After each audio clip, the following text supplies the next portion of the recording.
Nós temos aqui agora conosco Pastor Lucas, o encanador. A paz, tudo bom? Tá me ouvindo? Parece que tá pegando aqui, cortando a imagem. Tá bom. Tá ouvindo? Tô, assim. Como Tá é que tá a fora. mão? Tá Tá suja fora. aí? Oi? Como é que tá a mão, encanador? Cheia de cola. Deu certo lá? O inimigo faz isso nas horas Deu, das lives, né? deu certo, sim. E aí? Vamos lá, Bom, então. vamos. Você fez uma oração sobre o Senhor? Amém. Muito obrigado, Pai, por trazer aqui para nós. O professor, que até sou até melhor do que pastor, professor, né, Pai? O Senhor tem um mestre, que o Senhor tem dado aqui para essa igreja. Abençoa ele com teu, Pai, com teus sentimentos, as suas emoções. Muito obrigado, o Senhor ter trazido aqui para nós. O pastor Lucas, e que ele venha agora a nos enriquecer com as palavras que o Senhor colocar na boca dele, Senhor. Direciona ele, então, para nos nutrir, nos edificar, a gente conhecer o Senhor cada vez mais, Senhor. Muito obrigado por essa oportunidade que o Senhor ter dado aqui para nós. Agora quem vai falar, que a tua mão esteja sobre o pastor Lucas e a tua unção desça sobre ele, ele venha falar com ousadia e poderosamente no teu espírito, Senhor. Em nome de Jesus, abençoa ele, abençoa a casa dele, abençoa a filha dele, os animais dele, a propriedade dele, o carro dele, Senhor. E sim, Pai, suba muralhas de fogo ao redor da propriedade dele, que o inimigo não possa passar. Em nome de Jesus, que as muralhas de fogo subam e o inimigo não possa passar. Seja abençoado, Senhor, em tudo que ele e a família dele, a casa dele fizessem, para o teu reino, em nome de Jesus. Em nome de Jesus. Amém, amém, amém. Amém. Não tem igrejinha hoje não, mano? Não, já foi, acho que foi o sábado passado, né? Ah, tá Ou bom. foi? Tá bom, querido. Você tem aí 35 minutos. Meu Deus, coisa, hein? Tá bom. Paz, Senhor Jesus, irmãos, tudo bom? Então vamos aqui ler a palavra de Deus em João 14, meditar um pouco na palavra também, né? Vamos ler então. O homem nascido da mulher é de poucos dias e farto de inquietação. Sai como uma flor e murcha, foge também como a sombra e não permanece. E sobre este tal abres os teus olhos, e a mim me fazes entrar no juízo contigo.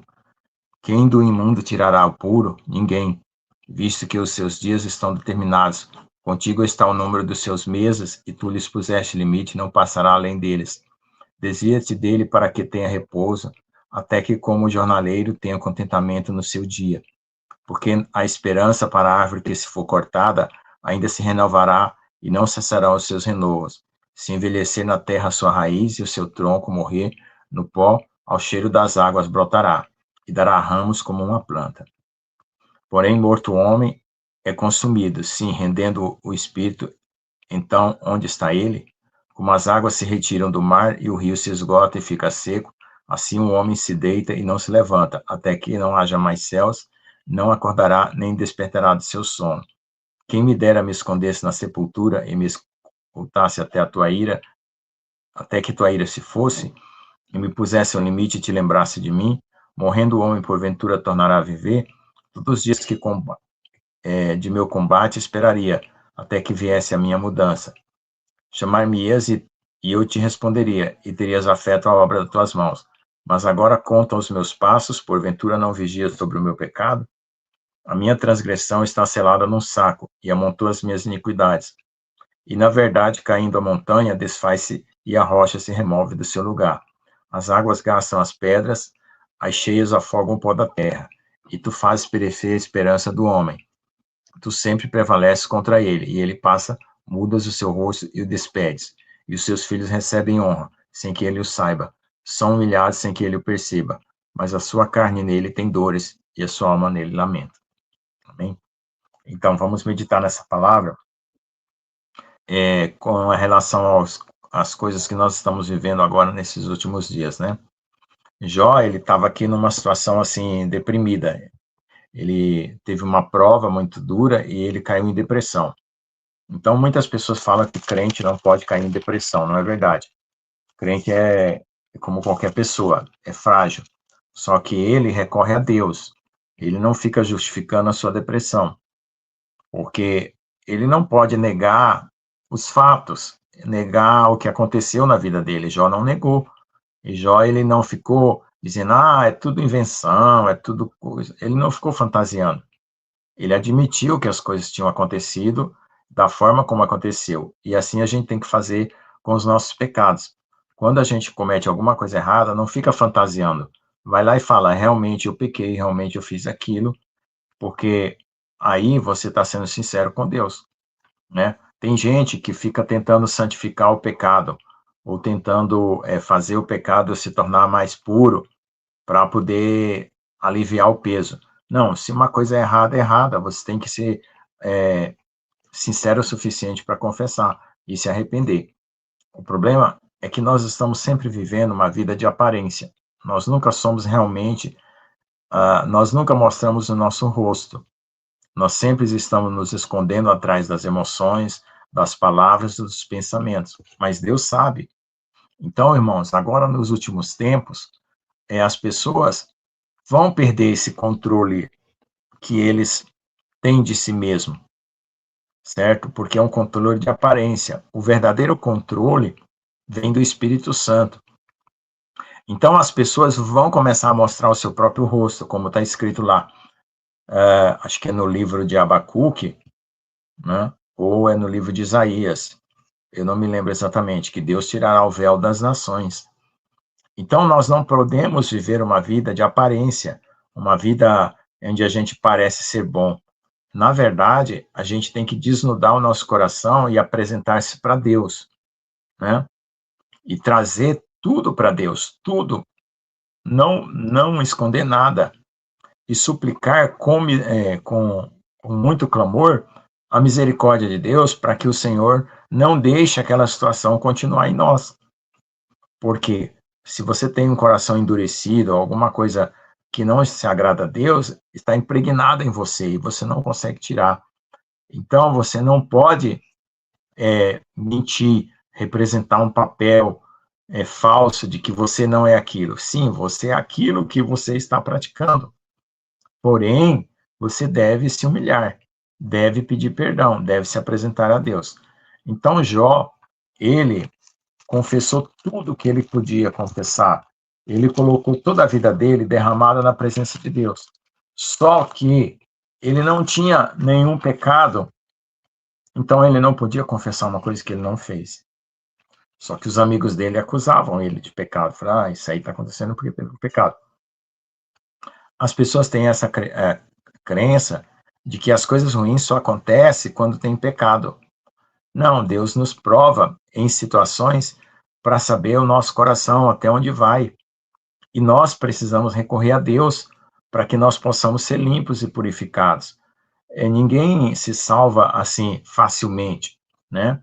A fé em Cristo Jesus é um dom, é uma graça, mas para nós se desprender dessa natureza terrena e purificar o nosso coração, o processo é duro, o processo não é fácil.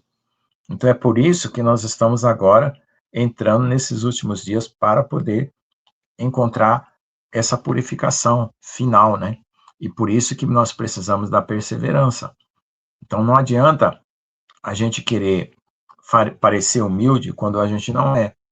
A gente tem que confessar quando a gente é soberbo. Falar, não, eu sou soberbo, eu peço perdão a Deus, porque eu não tenho usado de humildade, eu não tenho sido humilde, ou eu não tenho sido fiel, ou eu não tenho falado a verdade, ou eu tenho fingido, entende? Não dá para esconder de Deus. Essa é a situação. Se a gente esconder de Deus, a gente camufla e vai ficando mais difícil limpar. O processo vai vir dobrado, porque você não fez quando precisava fazer. Isso é complicado, isso todo mundo passa. Então é assim, quando a gente é criança, né, a gente é bem puro, né? Se Deus levasse nós como criança, não tinha problema nenhum. Mas quando a gente cruza a idade da adolescência, dos 12 anos para cá, a gente captura do mundo muita coisa errada e vai acumulando dentro do nosso coração. Sem contar as coisas assim transmitidas geneticamente por causa das maldições de família, espíritos familiares. Então, a gente já entra nessa vida com muita dificuldade. Mas a graça de Deus está aqui para nos tirar de tudo isso. Então, você não pode esconder nada. Você precisa fazer aquilo que deve ser feito em relação ao temor, à obediência e o arrependimento, né? É muito fácil hoje falar de arrependimento, né? Mas arrependimento é aquela dor de você saber que você prejudicou alguém, e aquela dor de prejudicar alguém dói também em você, entendeu? Então, aí nos Estados Unidos está tendo uma filosofia que as pessoas não sabem o que é arrependimento, que senão nós somos pessoas muito boas, nós somos uma nação muito boa, o país é um país muito justo, nós seguimos as leis e tudo, nós não temos do que nos arrepender, isso é uma falsidade, isso está errado. Israel também era um povo que tinha recebido a lei, recebido os profetas, e se achava justo, lá no livro de Isaías. Não, existem coisas que estão impregnadas em nós, e a gente faz naturalmente, achando que está certo.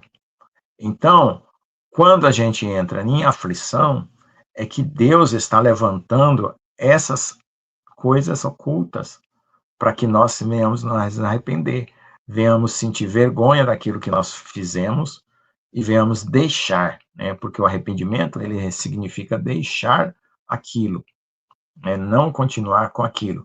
Então, quando você faz algo que prejudica alguém e você sente aquela dor da outra pessoa, daquilo que você fez, você está tendo arrependimento. Quando você faz algo contra alguém e você não sente dor, é que você não está tendo arrependimento. Então, o seu coração está endurecido, quer dizer, o outro não tem importância. O que acontece na vida do outro não tem importância, só tem importância o que você consegue, a sua força, o seu braço, né, a sua vontade. E não é assim que a gente deve viver, né? E eu falo isso para mim mesmo, porque hoje em dia, irmãos, o mundo está tão perverso, tão duro, que nós estamos endurecendo nosso coração sem precisar sair de casa. Entende o que eu estou falando? Naturalmente, o ar e a atmosfera do mundo está petrificando a gente, está endurecendo a gente. Então, a gente tem que viver debaixo de oração e debaixo de súplica todos os dias por causa da atmosfera do mundo que está pesada. Está muito pesada, né? A gente está sentindo no corpo, na carne, o peso das coisas espirituais. E quando a pessoa vai aceitando essa dureza do coração, o coração dela vai mudando vagarosamente. Daqui a pouco ela está totalmente diferente do que ela era antes. E ela passa a ficar com raiva de Deus porque ela acha que ela tem razão. E ela passa a justificar as coisas erradas. E às vezes achar que as coisas do inimigo é que está certa. Olha só a mudança. E a mudança acontece lá dentro do coração, a pessoa não percebe. Então é muito cuidado com isso, porque depois vem o julgamento. E o julgamento é o seguinte: o que é o julgamento? O julgamento é o seguinte: ou você vai sair daquela situação, quebrar aquilo e voltar para trás e ser puro, ou você vai dali e continuar para frente. Aí não tem mais volta. O julgamento é isso, é o pagamento pela situação, é o resultado final. Então, nós vamos entrar em julgamento, o mundo todo vai entrar em julgamento, não só o cristão, mas o mundo todo. Mas esse julgamento, quando ele é anunciado, ele quer dizer que você tem que buscar a Deus mais fortemente, mais intensamente. Por quê? Porque o mundo está entrando numa estrutura mental contra Deus. O raciocínio está contra Deus, contra a palavra. E as pessoas já estão admitindo esse raciocínio contrário à fé, contrário às escrituras, contrário à palavra, contrário ao amor, contrário à justiça, e estão ficando frias. E estão achando que aquilo está certo. Então, por exemplo, se começasse um terremoto agora, ou cair fogo do céu, né? Será que a gente poderia ajoelhar e falar assim, ó Senhor, me socorre, me perdoa os meus pecados, eu realmente tenho sido uma pessoa má, ou a gente ia bradar contra Deus quando começar a acontecer alguma coisa assim? Ou a gente vai ficar com raiva porque Deus está destruindo as coisas na terra e destruindo o que a gente tem? Esse que é o problema. Então, está acontecendo muita coisa no mundo, o mundo está abalado, né? Teve enchente em Minas Gerais aí, a cidade alagou, eu só via o vídeo assim parcialmente, aí o profeta João Batista falou, não, foi em Juiz de Fora, é uma outra cidade lá. Então está acontecendo muita coisa, mas aquilo que está acontecendo tem que trazer arrependimento, tem que quebrantar você. A perda de alguma coisa, não é para você ficar com raiva e revoltado com Deus. Deus está tirando para mostrar para você que você precisa cair em si. É um choque de realidade que Deus está dando. Então a gente tem que fazer o seguinte: quando a gente está em tempos bons, não é? A gente procura fazer o que é certo, tá? Tudo bem, não tem problema nenhum. Mas a gente se examina sempre para não deixar acumular coisas para o tempo ruim. E o que aconteceu com o mundo? O mundo, né, teve a sua época boa. Ao invés de buscar Deus, não. E acumularam coisas para o tempo ruim. Então, no tempo ruim, vai ter que queimar muita porcaria. Entende? Esse que é o problema. Você tem que começar a queimar todos os dias as suas porcarias. É todos os dias. O Deus, ele chama nós todos os dias para o arrependimento. Todos os dias ele chama para o quebrantamento. Então, ele faz um relatório no final do dia, sempre em nosso coração, você pode perceber. Quando começa a chegar às 5, 6 horas da tarde, você começa a sentir um ar diferente. Né? E aí você vai lembrando do que aconteceu naquele dia. Essa lembrança é Deus mostrando o que aconteceu para você perceber se teve alguma coisa errada que você deveria ter deixado, ou que naquele momento você possa deixar. Então, nós temos 2 sacrifícios, um da manhã, outro da tarde, que era o quê? A viração do dia. Das 6 da manhã, né, até as 7, que é a hora que está escuro e vai esclarecendo, e das 6 da tarde até as 7 da noite, que está claro e vai escurecendo, é o contrário, né? O dia é o contrário da noite. Então, veja só, nesses 2 horários, o horário que Deus está pronto de atender você e de ouvir você. É um horário que eu, por exemplo, 6 horas da manhã, eu ponho o meu relógio para despertar. Às vezes eu já estou orando bem antes, quando desperta, eu já estou orando. Por quê? Porque é um horário de acerto de contas. Um acerto de contas da manhã é para começar o dia, e o outro acerto de contas é do dia para agradecer pelo que passou. Então, irmãos, a gente está passando cada dificuldade hoje, cada detalhe, cada coisa que está difícil até você pregar e explicar, né? As lutas e as batalhas, elas estão num nível tão sensível que o raciocínio da gente não está acompanhando. Percebeu? Então, o que acontece? A gente tem que andar mais reverente, não altivo, não levantar a cabeça, né? Como é que os anjos sabem que é o trigo, que é o joio? O trigo, ele pesa com o grão. O joio, vem o vento, ele levanta. Então, lá de cima do céu, quem está se abaixando, se humilhando, os anjos estão vendo. Quem é trigo, quem é joio. Quem está se exaltando, mesmo aparecendo tudo quanto é luta e dificuldade, a pessoa está se achando tal, que ele é o Superman, que ele vai superar tudo pelo braço dele, não está se humilhando. Entendeu? Então, tem, trigo e joio, né? Tem a ovelha e o cão, ou a ovelha e o lobo, né? A ovelha e o bode. O que é o bode? A pessoa que Deus manda alguma coisa. Ele convive no meio das ovelhas, mas ele não obedece. Deus manda as coisas para ele fazer, ele faz do jeito dele. Tenta criar um bando de ovelhas junto com um bando de bodes. As ovelhas obedecem o pastor. Os bodes pulam, sai para um lado, sai para o outro, é incontrolável. Então, por que Deus fala isso? Porque você é bode e vai ficar bode para sempre? Não, para você mudar o seu coração.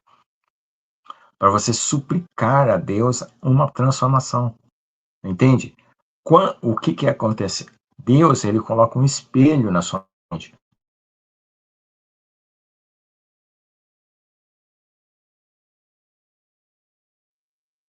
e mudar, como lá está escrito em Tiago. Então, quando é que você muda? Você lê a palavra vira um espelho para você, mostra o que está errado e você suplica a mudança. Você não consegue mudar, você vai mudar o quê? Você vai botar uma roupa, tal, mudar a aparência, ou mudar o seu tom de voz? Não, é mudar o coração. E mudar o coração é de joelho, é clamando, é suplicando, é se humilhando, é confessando, é admitindo. Quando vem um pensamento assim na sua mente, assim, conversando com você, lá no íntimo, falando, lembrando de coisas que você fez, errada, você confessa, sim, é verdade, eu fiz isso. Sim, é verdade, foi assim. Porque ali é o Espírito Santo mostrando os seus pecados para você se arrepender. E ali depois, peça para Deus te dar as condições de fazer a coisa certa. E vai na palavra, vê como é que faz a coisa certa. Vai ler sobre determinado tema. Né? Procura, às vezes tem Bíblia até que dá para procurar em chave bíblica, que você pega pelo tema, você vai nos versículos. Né? Às vezes tem Bíblia lá no final, que tem os resumos por assunto. Então, ali é uma ajuda muito grande. Porque o primeiro contato da nossa vida é com a palavra, com a letra, que está escrita. E a palavra tem que falar conosco. Quando ela fala conosco, você se abaixa e deixa ela tratar você. Não fica se justificando, dando respostas para Deus, como se você fosse um cara que dá as explicações e Deus vai, sim, tá, tô entendendo. Ah, é verdade, você realmente é uma pessoa assim. Não, Deus vê tudo. Então Senhor, eu me arrependo, como Jó, no pó e na cinza, eu peço perdão, eu suplico misericórdia, né? Então, esse autoexame é uma coisa constante, todo dia. Não dá para passar um dia sem um autoexame, né? Porque o próprio Deus traz esse autoexame para você no final do dia, como hoje, 6 da tarde. É um horário que Deus está visitando os corações. E de manhã também, quando Deus quer te abençoar para um novo dia. Então, vamos suplicar ao Senhor, né, nesse dia, depois aqui da live, para Deus estar revelando os segredos ocultos do nosso coração, que a gente nem sabe. Porque quando vier os 3 dias de escuridão, você já vai estar preparado, já não vai ter tanta coisa para botar para fora. Os 3 dias de escuridão vai ser para revelar o lixo que a gente escondeu no coração. E aí, você vai suplicar para poder, depois daqueles 3 dias de escuridão, sair puro, preparado para o arrebatamento. Então, vai ser uma oportunidade mundial que Deus vai dar para todo mundo se livrar do lixo. Entende? E se você começar a fazer a faxina agora, quando chegar lá, vai ter menos problema. Entende? Então, essa é a ideia. Hoje, né, nós estamos passando por uma coisa muito pesada dentro do nosso país, do nosso Brasil. O Brasil está sendo atacado severamente.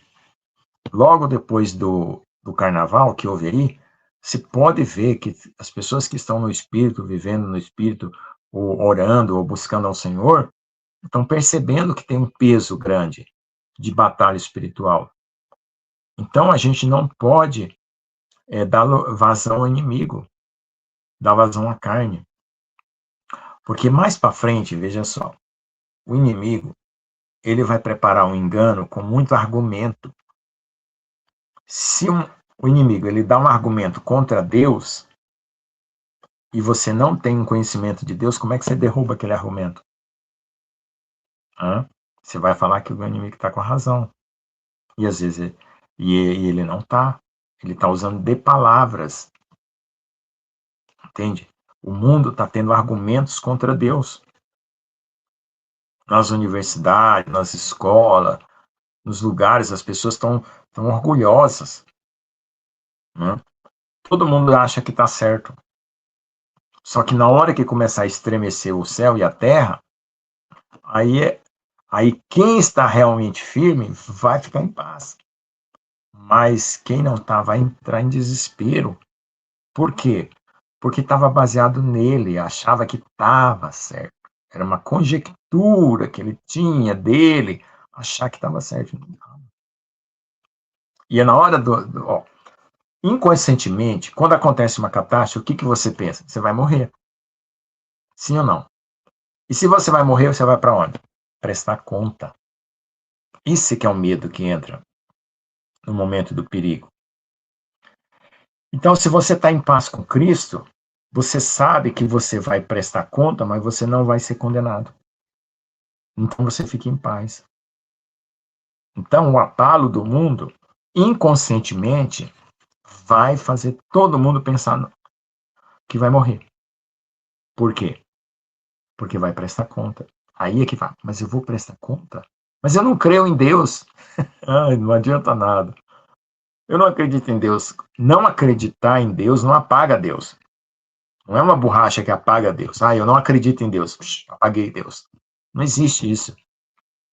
Deus é porque é, ele existe. Se você acredita, se você não acredita. Deus mandou Jesus, se você acredita, se você não acredita. Jesus morreu pelos seus pecados, se você acredita, se você não acredita. Jesus vai voltar, se você acredita, se você não acredita. É fato. Você só vai de encontro ao fato. É que nem um Fusca na estrada indo de encontro a uma carreta. Uma hora vai se chocar. Entendeu? Então não tem, contra fatos não há argumentos, não tem esse ditado? A Bíblia, ela não é um livro de historinhas, ela é um livro de fatos. Como você vai contra os fatos? Você só tem que baixar a bola, dizer que você está errado. E a Bíblia está certa. Agora, você não entende a Bíblia, você tem várias interpretações da Bíblia, você tem várias opiniões, faz o seguinte, para com essas várias opiniões, várias interpretações, e pede a Deus para limpar a sua mente, joga fora um monte de ideias humanas e vai lendo de volta a Bíblia como se fosse a primeira vez e pedindo a Deus para mostrar claramente como é a verdade da forma como ele revela. Porque você vai acumulando ideia, tanta ideia, tanta ideia, tanta ideia, tanta ideia, tanta ideia. Quando você lê a Bíblia, você já está lendo viciado. Joga fora. Tudo, se humilha e começa do zero. Como se estivesse comprando a primeira Bíblia da sua vida e pede, Senhor, fala comigo e mostra comigo aquilo que ainda não enxerguei, aquilo que ainda não vi na tua palavra. Vai lá para os evangelhos, comece nos evangelhos, às vezes você não é nem convertido. Você vai se converter quando você lê os evangelhos. Depois você vai para o Velho Testamento, porque lá, nos evangelhos tem a vantagem de os evangelhos mostrar a graça e a misericórdia, e às vezes você está precisando disso, da graça e da misericórdia, para depois você ser alicerçado nos profetas, na criação, nas doutrinas, né, na lei. Mas primeiro você precisa receber Jesus como Senhor e Salvador por causa do quê? Das condições da sua alma hoje. Depois você vai se alicerçar no restante da palavra, o livro de Jó, livro de Provérbios, livro de Salmos, né, as cartas de Paulo, certo? O Apocalipse, entendeu? Então é isso que às vezes está precisando. É baixar a bola, parar tudo, encerrar tudo que está errado. Não, não, para. É que nem um jornal, né? Jornal, quando publica uma notícia falsa ou tem uma coisa que na hora da impressão, a impressão não dá certo, para todas as máquinas. Já ouviu falar essa frase? Parem as máquinas. Aí o pessoal dizia no jornal antigamente, parem as máquinas, porque tirava aquela matriz lá do jornal, refazia o texto, consertava a máquina e voltava a imprimir. Então parem as máquinas. Pare e volte para trás. Bom, arrepender, arre é parar, pender é voltar. Pare e volte. Entendeu? Então, Jó, ele se humilhou. O maior exemplo, assim, de humilhação humana, né, que a gente encontra na Bíblia, né, foi Jó. Davi também, né, porque nos Salmos mostra o arrependimento de Davi, né, mas o livro de Jó é o mais detalhado sobre como um homem se humilha, como um homem suplica a Deus, embora ele não tivesse pecado, né. Então, veja só, Deus, ele não vai deixar de perdoar o seu pecado se você se humilhar e se arrepender. Ele não vai deixar de perdoar. Ele não vai cruzar os braços e falar assim, não, eu não vou perdoar, não vou perdoar. Não, ele vai perdoar. Só que ele quer que você trate essa situação logo e coloque seu coração na presença de Deus para que ele faça a tempo que ele tem que fazer a mudança. Entendeu? Então é isso. Nós estamos precisando exatamente desse ponto aí. Porque ninguém vai conseguir enxergar as coisas que Deus tem para frente se não passar por essa etapa. Fica difícil, você se confunde o que tem para frente. Então, até para pregar aqui, eu, por exemplo, né? Eu preciso das etapas da minha vida concluída. Se eu não concluir determinadas etapas, eu não consigo ir para frente. Então, não estou falando isso para machucar ninguém, para nada. É porque todos nós estamos precisando disso. Eu estou precisando, todo mundo. Amém? Amém. Eu pensei que o senhor tinha terminado, perdão a falta de educação minha. Não, eu já terminei. O senhor falou, então acabei, isso aqui acabou isso. Uma pergunta para o senhor. Achei interessantíssimo isso aqui que o senhor falou. Nunca ouvi isso aqui de ninguém antes. Você falou que as pessoas, ou melhor dizendo, para não ser tão pessoal, que fazer o pecado ficar cada vez mais puro. Achei interessantíssima essa frase. Fazer o pecado ficar cada vez mais puro. O senhor poderia expandir nisso aí um pouquinho, por favor? Não, é quando a pessoa vai se justificando. Não, mas não era tão assim. É tipo assim, vamos pensar num roubo. Num roubo. Não, mas não foi muito dinheiro que eu roubei. Ou então, não, mas eu estava precisando. Afinal, a pessoa tinha bastante. Não vai fazer falta para ela. É esse tipo de coisa. Você fica santificando o pecado. Ou então, adultério. Né? Adultério. Não, mas ela gosta de mim. Mas eu me apaixonei por ela. O marido dela também não quer ela, eu quero ela. Esse tipo de coisa, essas justificativas. Né? Nós temos que amar o próximo como a si mesmo. Ela me ama, eu amo ela, então a gente tem que ficar junto. Também. Qualquer tipo de justificativa. Porque, assim, quando ocorre um erro sério, Deus perdoa, mas ele vai criar uma nova história para você. Ele vai criar uma nova história. Ele não vai deixar você ficar com aquela história ruim, errada, indo para frente. Ô, pastor Lucas, profeta, aliás, professor? Eu prefiro professor. Tudo bem. Não faz Isso foi uma coisa diferença. interessante, né? A gente sempre tem pessoas novas que entram e tal. E muitas pessoas, até com um coração sincero, poderia falar, mas eu não tô dando desculpa. Como que essa pessoa poderia medir que realmente a pessoa está dando desculpa? Tem alguma base, alguma coisa que a pessoa pode ir e medir se ela está dando desculpa ou não para certa situação? Dar desculpa é quando você muda a realidade. A realidade sempre é o que é o que aconteceu. Quando você tenta dar uma nova roupagem, uma nova vestimenta para o fato, você está dando desculpa. Como é que a pessoa sabe, pastor Lucas? Que, vamos dizer assim, tem pessoas que, o senhor mesmo já falou, né? Nós vivemos em um mundo imperfeito e a imperfeição faz que vai pensar que é uma coisa normal na vida de nós, né? A pessoa pode ver uma vida totalmente imperfeita, sem saber, né? Não, assim, é que tem coisas, veja só, tem coisas que é porque a gente mistura imperfeição com pecado. Tem coisas que você é imperfeito, por exemplo, você vai escovar o dente e deixa a torneira aberta, vazando água, certo? Você sai do banheiro, joga a toalha em cima da cama e não pendura a toalha. Então, peraí, eu perguntei errado. Eu não quero estar em imperfeição, não perguntei errado. Pecado mesmo, né? Vamos estar no pecado. Não, então, isso é imperfeição, isso é imperfeição. Você vai mexer na cozinha, suja todo o chão, essa é imperfeição. Você vai fazer um trabalho, quebra um prato, quebra uma coisa, isso é imperfeição. Agora, pecado é quando você pega e prejudica alguém ou prejudica a sua própria vida. Né? No caso, matar, roubar, cobiçar, mentir, é aquela lista enorme, né? Ter orgulho, o orgulho por quê? Qual o problema do orgulho? O orgulho é o passo para esconder o que você vai fazer. para você dizer que você não estava errado.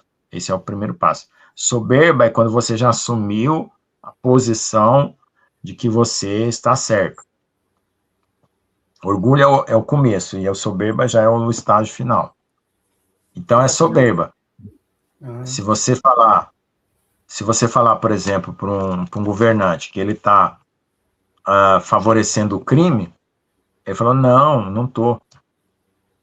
Por que ele vai falar que não está? Porque ele já tem uma justificativa para aquilo. Então, normalmente, assim, eu estou dando exemplos mais expressivos, né? Porque eu não posso dar exemplo pessoal da vida de ninguém, né? Mas, normalmente, é isso. É você não admitir. O pastor Lucas, fica um assunto bem difícil, mas as perguntas realmente para os novos que possam vir e realmente querer mudar a vida deles, né? Realmente. Há aqueles que não ligam, mas vamos colocar essa pessoa que liga, a pessoa que quer realmente seguir o caminho certo, mas não sabe para onde começar. O homem normal, pastor Lucas, o homem normal, assim, de uma maneira de dizer, sabe por si só o que é o pecado, que ele está pecando? Um homem normal, assim, Sim, sem sabe, o religião. certo e o errado, sabe. Você já assistiu o filme policial? Você já viu? Quando o cara é chamado na mesa tem dois lá, dois policial, o policial bom e o policial mau, e o bandido do outro lado da mesa. Aí ele pega as provas e bota em cima da mesa assim. Aí ele mostra, você estava com essa fulana aqui na noite que ela foi morta e tal, e aqui não sei o quê, aqui encontramos seu digital aqui, aqui e aqui. Se ele vai precisar da lei e da Bíblia para saber que ele fez uma coisa errada, não. Ele vai perceber exatamente ali, mostrando as provas, que aquilo lá foi um crime. Aí, quando ele está implicado e ele não participou do crime, aí ele vai lá e conta, não, mas eu fiz isso, eu fiz aquilo. Aí, depois, aquela prova ali fica inválida, porque aquela prova serve para o quê? Para o verdadeiro criminoso. Mas, no caso, a pessoa entra em choque com a realidade. Então, ali na mesa do policial, é a mesma coisa que Deus faz com a gente. Traz as provas. Só que, às vezes, a gente já aprendeu a empurrar assim, ó, que nem você vê sempre. Empurrar a prova e falar assim, não, eu quero meu advogado, eu quero falar. Hã? Eu não estou muito focalizando no cristão, não, mas aquele que está respondendo a chamada do Senhor. E interessante, o senhor falou isso, veio a escritura na minha cabeça, quando o apóstolo Paulo falou que as coisas são self-evidentes, né? Evidente, você fez as evidências na mesa, a pessoa vê que realmente é errado matar uma pessoa, a pessoa vê que realmente é errado mentir para outra pessoa, né? Self-evidente, né? É self-evidente que fala no Brasil mesmo? É auto-evidente, auto-evidente. Auto-evidente, tá, auto-evidente. Então, o senhor diria o quê, então, pastor Lucas? O que o senhor diria, então, a uma pessoa que agora, nesse exato momento, não conhece nada disso, nunca leu a Bíblia, e a pessoa quer receber o chamado do Senhor, ela quer andar nesse chamado, mas ela está um pouco perdida, assim. Normalmente... Então, alô? Pode falar. Normalmente é o seguinte, ninguém vive nesse mundo sem saber o que é certo e o que é errado. A não ser que a pessoa já alcançou um grau de cinismo muito alto. Aí você fala o certo ou errado para a pessoa não aceita. Aí já é cinismo, já é uma doença espiritual no coração. Porque normalmente, depois que você tem uma certa idade de consciência, né, de indivíduo, de cidadão, você sabe o que é certo e o que é errado. Só que se você foi pervertido desde criança ou na adolescência, você acostumou a justificar seus erros ou a encobrir. Mas é por isso que fala de circuncisão. O que é circuncisão? Tirar a carne do coração, deixar o coração exposto. Então, o que aconteceu com a vida da pessoa? Que ela não consegue ver os erros. A carne cresceu sobre o coração. É duro. Então, eu recebi essa mensagem aqui, eu não sei o que é isso. Se você puder explicar para a gente, Eliezer, o que você quer dizer sobre isso? Deus não culpado por inocente. Deus não tem o culpado por inocente. Deus não tem o culpado por inocente. todos nós fomos dotados de uma consciência. Todos, todo mundo, né? Até quem tem síndrome de Down, né? Acontece o seguinte, o que a pessoa faz? Vai encobrindo, vai aprendendo a enganar a sua própria consciência, certo? Vai enganando a sua própria consciência, vai enganando. Quando ela está num estágio que ela está muito mais velha e ela já enganou muita consciência, quando você fala para ela de alguma coisa errada, ela sabe que está errada, aí ela vai dar uma justificativa. Ó, eu vou dar uma justificativa, eu vou dar um exemplo, que eu não vou falar a pessoa. Tem uma pessoa que eu peguei e falei assim, ó, você está indo atrás dos extraterrestres? Os extraterrestres são demônio. Aí ele falou assim, mas eu estou fazendo uma pesquisa científica, já deu uma desculpa. Aí eu falei, mas os extraterrestres vão comer os seres humanos. Aí ele falou assim, não, mas eu estou em contato com os seres extraterrestres nórdicos. Uai, que um ser extraterrestre, só porque é nórdico, não vai ter, é anjo caído, vai ter os mesmos pecados. Se fosse nordestino também, nórdico. Olha a desculpa, quer dizer que os nórdicos são pessoas mais elevadas, e os anjos caídos nórdicos não comem as pessoas. Que defesa que ele tem? Então é assim que as pessoas fazem. Arrumam boas desculpas para suas coisas erradas. Por quê? Porque, na verdade, o que acontece? A pessoa já ouviu o evangelho, já esteve na igreja, mas preferiu ir atrás dessas coisas, por algum interesse da carne. Eu acho que Aí vai dar. Pode falar. Oi? Está caindo a internet. Pode falar. Então, acho que uma boa sugestão para as pessoas novas era para ir para a igreja, né? Para começar de lá, né? Não, igreja é quando você quer encontrar Deus de uma forma assim, grupo, né? Porque aonde você estiver, você pode buscar Deus, não necessariamente na igreja. Se você tiver uma Bíblia, melhor ainda, você pode pegar a Bíblia para ler. E se você for numa igreja, você tem que procurar uma igreja que você já conheça o suficiente para saber escolher uma boa igreja. Porque o que vai acontecer normalmente é que você vai ouvir o evangelho, se você já ouviu, ou você vai ter uma consciência do que é certo e que é errado, e você já tem uma certa ética, né? Mas a ética, que é a moral, né, que a gente chama ética ou moral, a mesma coisa, ela não vai te salvar, ela apenas vai te manter numa condição social de uma boa convivência. E se você encontra que Jesus morreu pelos seus pecados, e que ele te ama, e que o homem está perdido, mesmo com a boa ética dele, aí você vai conflitar Deus, vai falar assim, não, mas eu não estou perdido. Ou então você vai dizer assim, não, eu entendo que a ética não é suficiente para entrar no céu. Então eu preciso de um Salvador.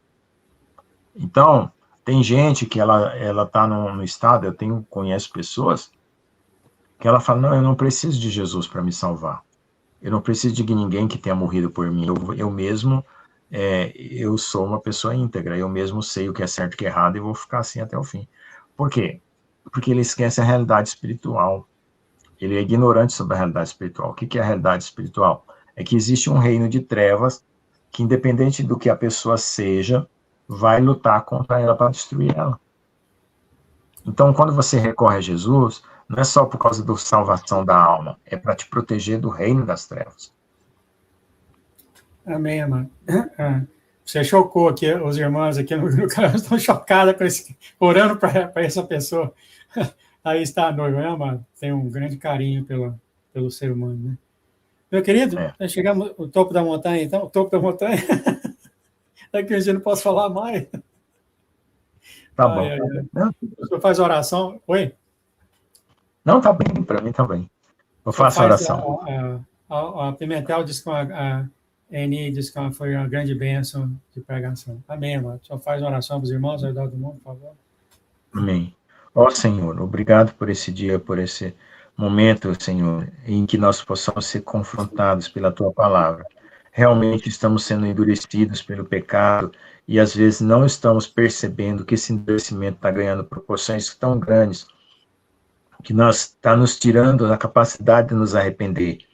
Livra-nos, Senhor, desse endurecimento e do cinismo, quando realmente nós fizermos algo que não te agrada, que a gente possa realmente baixar nossa bola e dizer, realmente eu fiz, eu pratiquei, me perdoe, mas mudar realmente por uma dor de um sentimento de que prejudicou verdadeiramente alguém, que aquela dor seja também sentida em nós, e mesmo quando não for contra alguém, e for contra ti, Senhor, que nós também possamos sentir a dor do teu coração, como o Senhor sentiu no momento que nós falhamos ou pecamos, Pai. Por favor, devolva para nós essa sensibilidade, porque estamos perdendo nesse mundo tão endurecido, Pai. Estamos perdendo a sensibilidade das coisas certas e também estamos admitindo as coisas erradas como certas. Por favor, Pai, devolva para nós essa condição, não deixe nós entrar em juízo contra ti, para que nós não sejamos condenados, possamos estar antecipadamente limpando toda a sujeira, para quando chegar nos 3 dias de escuridão, nós não tenhamos tanta dificuldade em passar por esses 3 dias, Pai. E nos prepara para não seguir o inimigo e não dar razão para o inimigo, porque o inimigo vai usar de argumentos muito lógicos para tentar nos tirar da fé, mas que o teu poder e a tua palavra esteja tão plantado em nós, tão profundamente, que ele não consiga qualquer argumento contra nós. Nos dê os argumentos espirituais para reivindicarmos de ti a tua graça e a tua misericórdia, com súplicas, louvor e ação de graça, a tua presença. Em nome de Jesus, amém. Amém, amém, amém. Muito obrigado, querido, por ter comparecido. Obrigado por ter consertado o cano lá. O Senhor consertou o cano da sua casa. Estava vazando, a bomba não estava subindo água. Um forte abraço na nossa querida Liz, tá? Um forte abraço nela e seus animaizinhos aí. Eu declaro a paz, o amor de Deus na vida de vocês, em tudo que vocês fizerem, abundantemente abençoado pelo Senhor, em nome de Jesus, e que sim, o fogo, as muralhas de fogo do Senhor estejam ao redor da sua casa, da sua propriedade, do seu trabalho, e que você continue a fazer esse trabalho que o Senhor tem te dado em tuas mãos, e que você termine, então, esse trabalho com grande ousadia, com grande coragem no Senhor, e no final é só aquele grande e forte abraço que o Senhor vai te dar. Em nome de Jesus. Amém, amém, amém. Amém. Até a próxima, querido. Tchau, tchau.